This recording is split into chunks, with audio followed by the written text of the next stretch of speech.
Good afternoon, ladies and gentlemen. Back with another tier list, this time with Nile Delta. Not a map people are going to be overly familiar with, but wanted to do this anyway. We've got the last two maps to do is Nile Delta and Steppe. The rest of them have all been covered. Had a little bit of break in between, but I am back to finish it off. The reason I have been doing them is because I have been hosting my own tournament, Nomad Wars League, which did feature all the standard DE Nomad Start maps. We also had our own fantastic map mod, of course. It got rid of the treaty in the orange box, which I absolutely hate. So I wanted to give people some hints and tips as we go through them. Now, I did do these on stream, so they've already been done, but I wanted to kind of re-record and get them up on to YouTube in a wider audience for anybody that wants to come across them in the future. But we're coming up to the end of the tournament now, coming up to the playoffs. 14 divisions we had, 112 participants. It went relatively well. We'll be back for our second season as well. Second season. And looking forward to get that going. If you want to be a part of it, just leave a comment down below and I can point you in the right direction. Anyway, let's get hopped right into it then. And Nile Delta should be a relatively simple map to do, but you know what? Let's take a look. Let's take at the map. Let's take a look. And the map is interesting.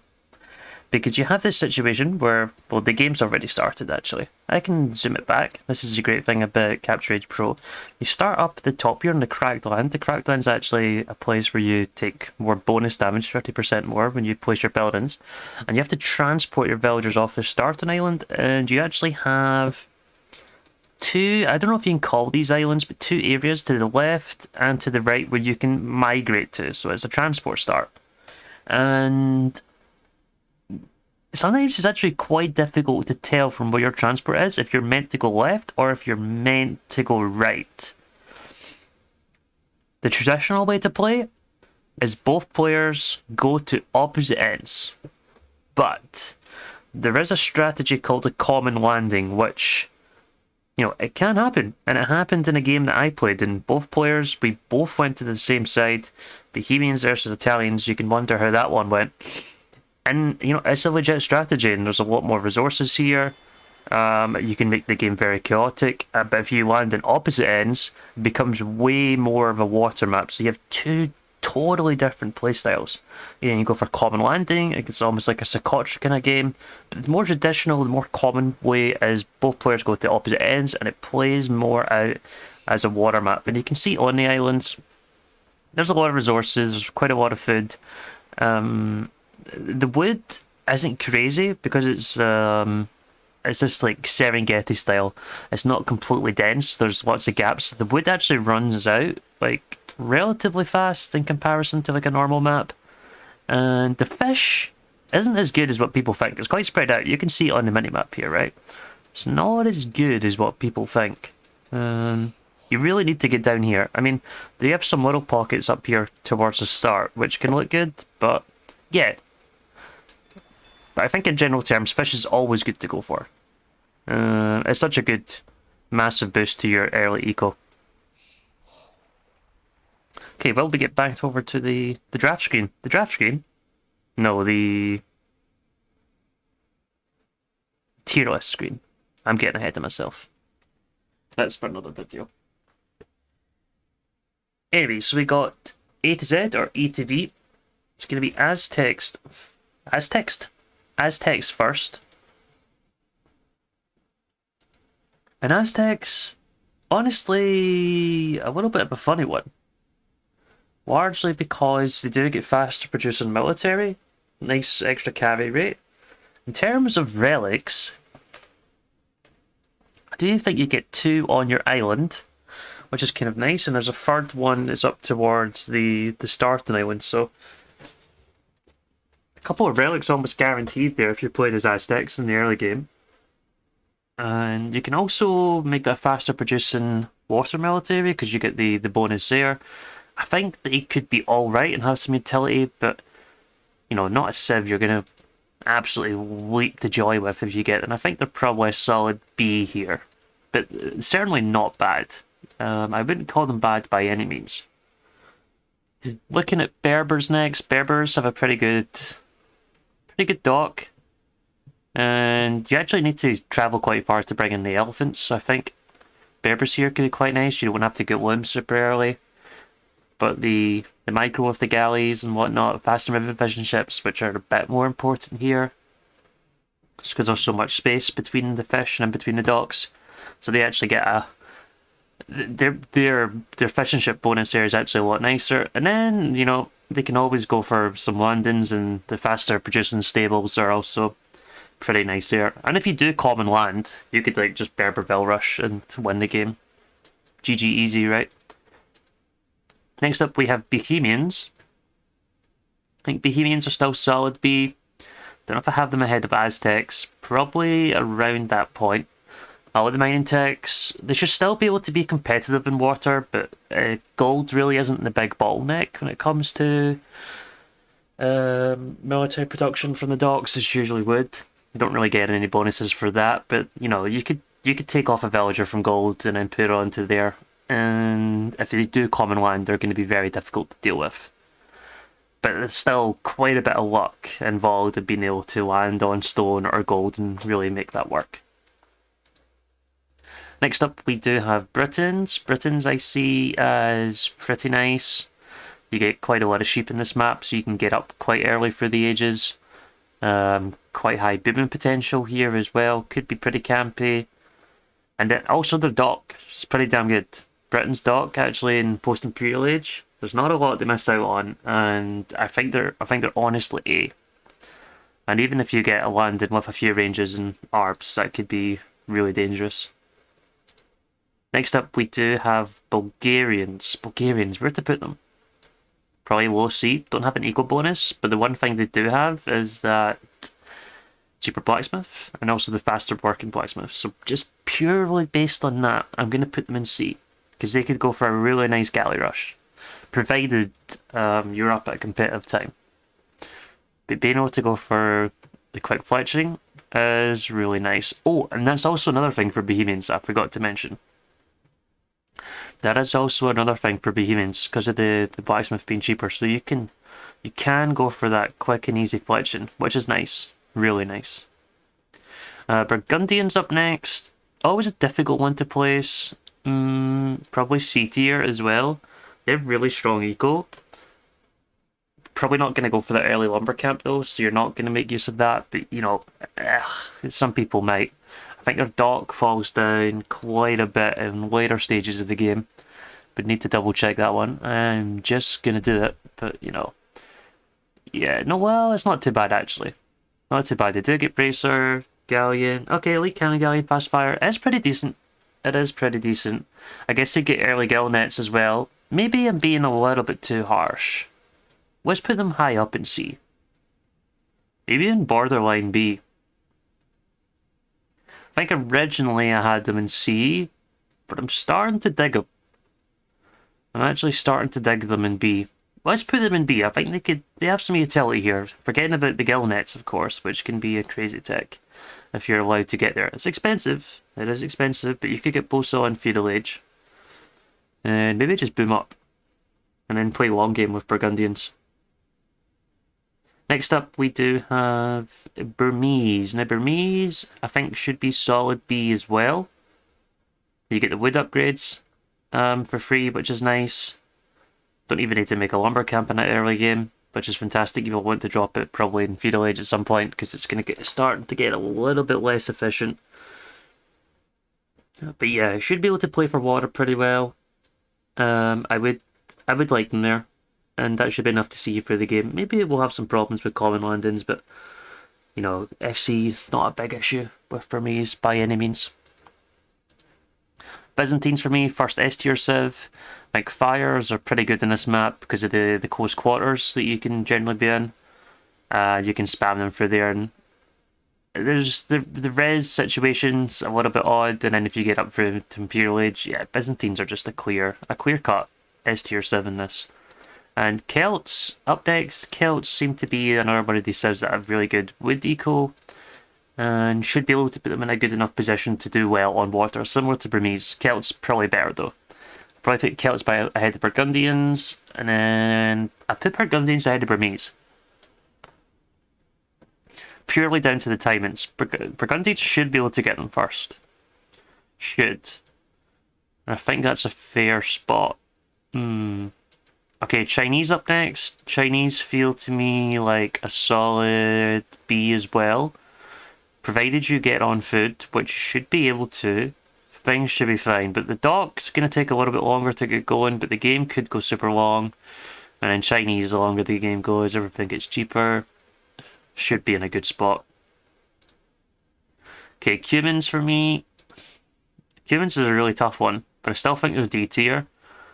The TC just takes so long to get up, and your opponent's going to be having a dock working already. It's so expensive. The only thing they maybe have some utility with is probably a landing, but yeah, even the units you're putting out from the landing, I'm not really digging them. Maybe some step lancers could, well, step lancers in a landing is actually crazy when there's no walls involved. They just absolutely shred villagers. That's probably the one thing they could go for, but yeah, I'm not digging it. I'm not digging it by any means. Ethiopians up next seem like a solid C tier civ to me. You get the extra food and the gold when you got for the ages, so similar to Bulgarians, could go for this kind of fast fletching kind of play. I think their dock falls down quite heavily later on, though, so that's why they're going to stay in C. But they could do some damage in the early feudal and castle age. Yeah, don't get heavy demo, don't get fast fire. They do get bracer and they do get galleon though, so that is one thing. Yeah, let's put them in C. C is a good place.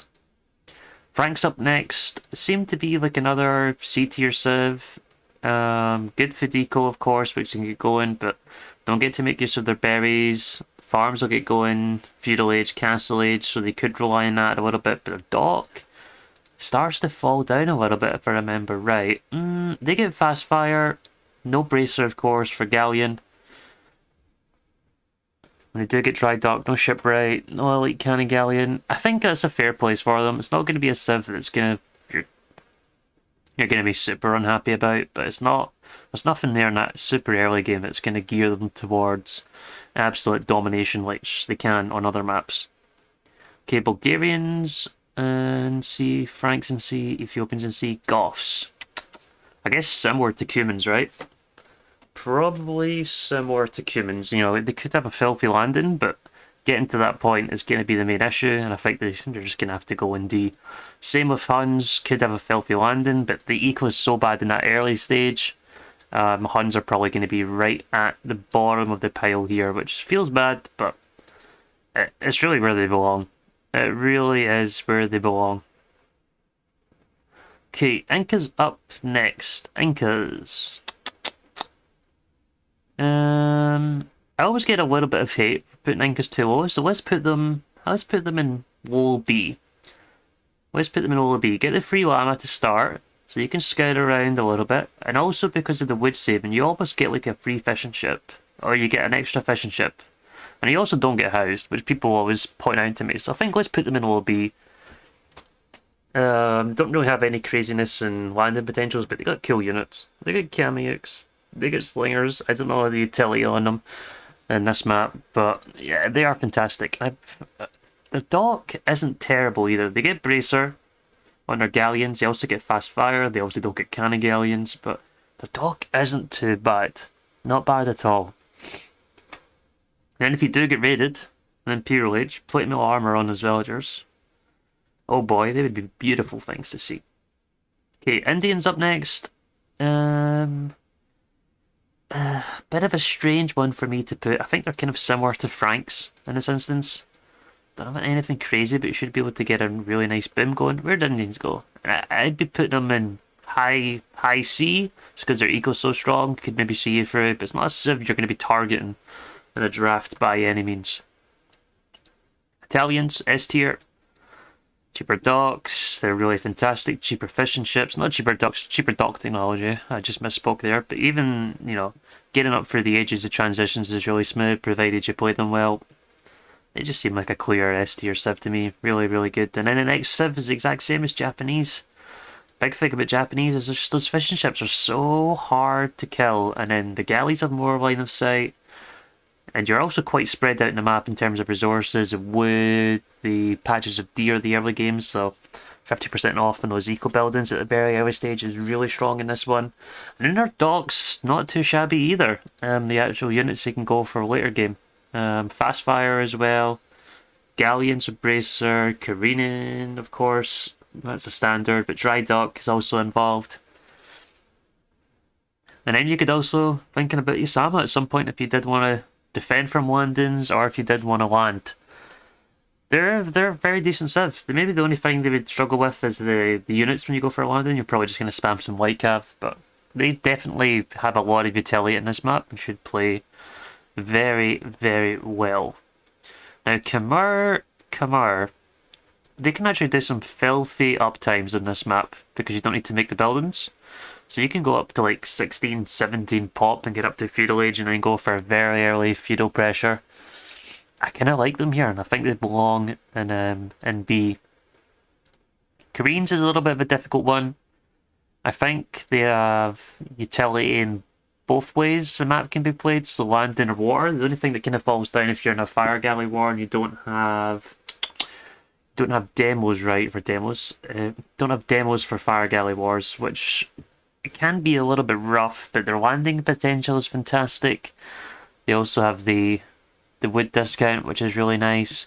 The extra line of sight in the villagers is very good. I still think they're A tier and could do a hell of a lot of damage.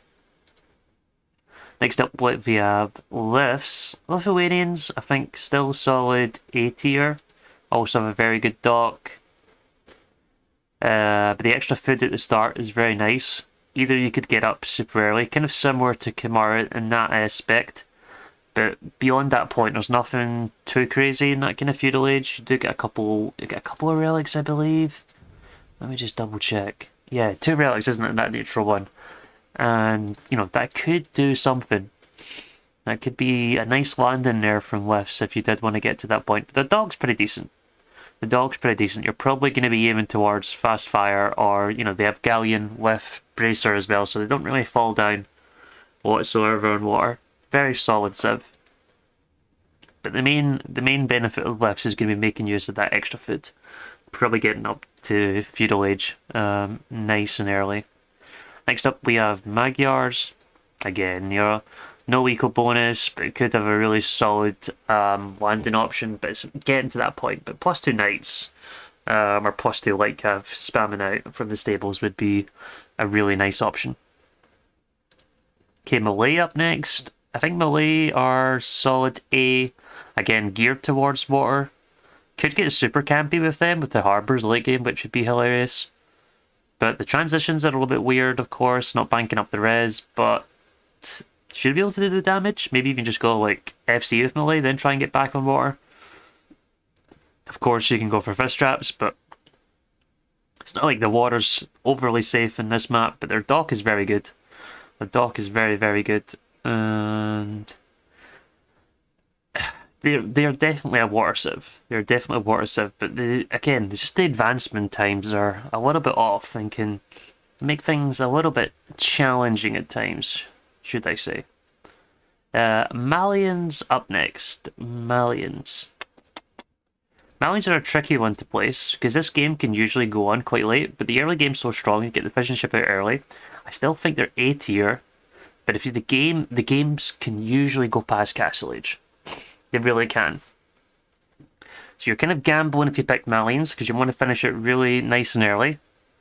The big reason is you don't get Galleon and you don't get Bracer. So they really fall down in these kind of post-Imperial fights, which is not good, and you probably do want it. They do get fast fire, and they have some absolutely naughty landing potential, but you could run into issues. Let's put it that way.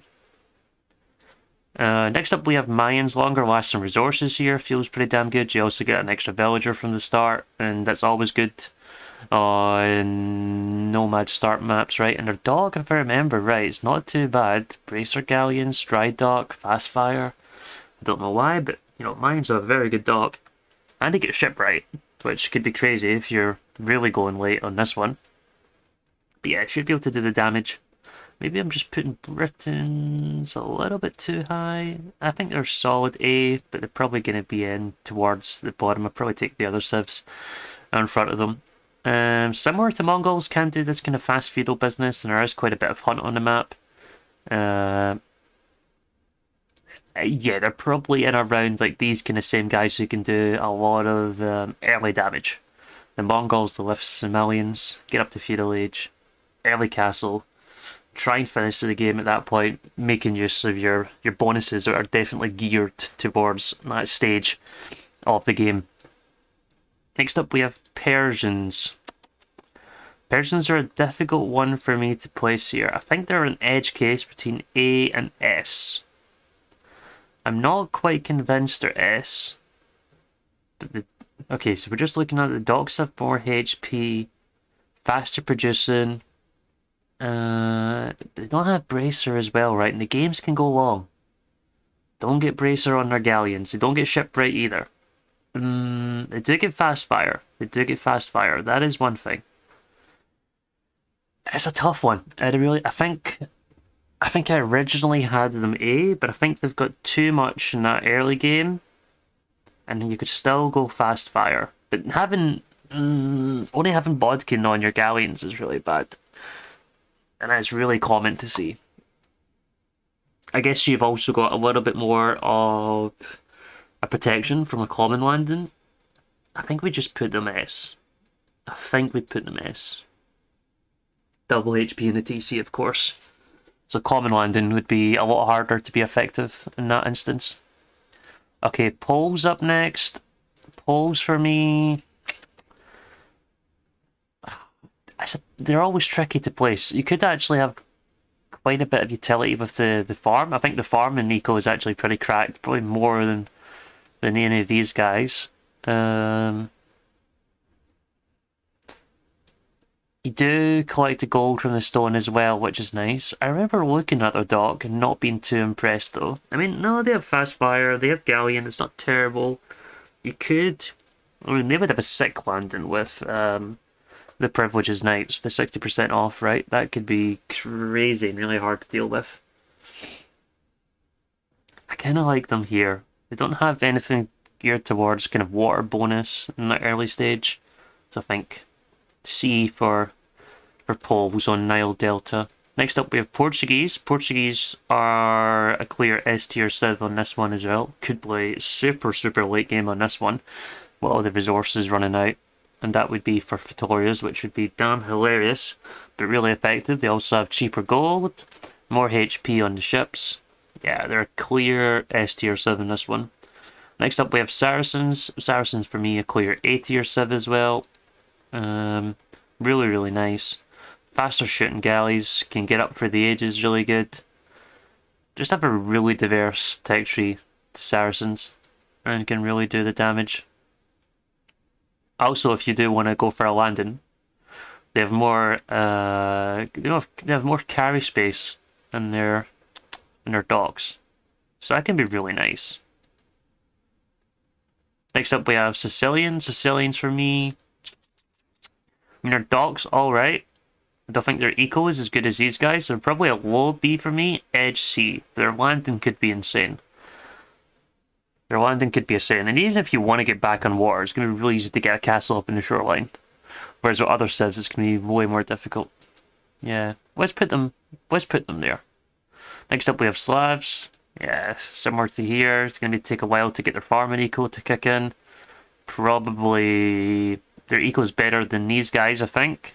Well, that is for sure, but the units to go for and getting to that point is going to be quite difficult, I believe. Okay, Spanish up next. Spanish still have a good tech tree. Should be able to get that extra villager out. Could have a sick landing as well. I think like 8, but fall down a little bit. Spanish Cannon Galleons could be pretty pog in this map, and I would love to see it. That would make me extremely happy. Okay, Tatars next. Probably low C, to be honest. I don't really see what they could be doing here. There is some sheep in the map, but not going to make too much use of it. Don't have any crazy eco bonuses in that respect, hell damage and cav archers, but they do have fast fire, do have galleon with bracer. It might be a little bit harsh, but yeah, it's not going to be a civ that you're going to be thrilled to get by any means, but if you do survive to that point, you could do something. But I don't know if you are able to survive. Teuton's up next. Common landing, they could be kind of nice with the towers and whatnot. Free murder holes and castles would be pretty funny. The dock's pretty bad though, because you don't have bracer. So maybe they're just down here. And then, yeah, they don't have any bonuses crazy on terms of eco for that early game. Yeah, let's put them low C. I'm kind of happy with that. Turks up next. Actually do have a pretty good dock. Imagine I landing with Janissaries as well, or even just a common landing, and then getting to that point could be pretty crazy. Also get the faster working gold in the early stage. A little bit similar to Bohemians in this respect, but I think Bohemians just have a lot more bonuses for this early game, hence why they're higher up in B and why Turks are down here. Vietnamese. Where are you guys gonna go? I think they're probably edge case between B and A. Probably an edge case. Can get a really sick boom. The dog is not too shabby if I remember right. Okay, don't get fast fire, which actually is kind of bad, so that's probably the right place. You get dry dog though, galleon and bracer. All the eco upgrades going up for the age is nice. Free conscription is even nice for your dogs when that comes to it. I like them there. I do like them there. And then the last civ to do is Vikings. Vikings, just solid. Very good war civ. Definitely geared towards this one. And they'd be going straight to S tier. The one thing you do have to consider with these, I'm more gearing it towards traditional play on Nile Delta. But I still think I gave civs that can do common landings a little bit more value. You know, the ones that have gunpowder could do a lot of damage, or civs that have some early eco bonuses to do some damage in feudal age as well. And then the civs down the bottom just don't have bonuses geared towards the map, which makes them a little bit more difficult. I'm not saying they're particularly bad, but they're probably the bottom of the pile, and their utility is just a little bit less. But could have some certain situations that they could do well, but just less than others. Anyway, that's the Nile Delta tier list. That was a quick one. Just wanted to get through it nice and fast. Job's a good one. One more to go will be Step. See you there.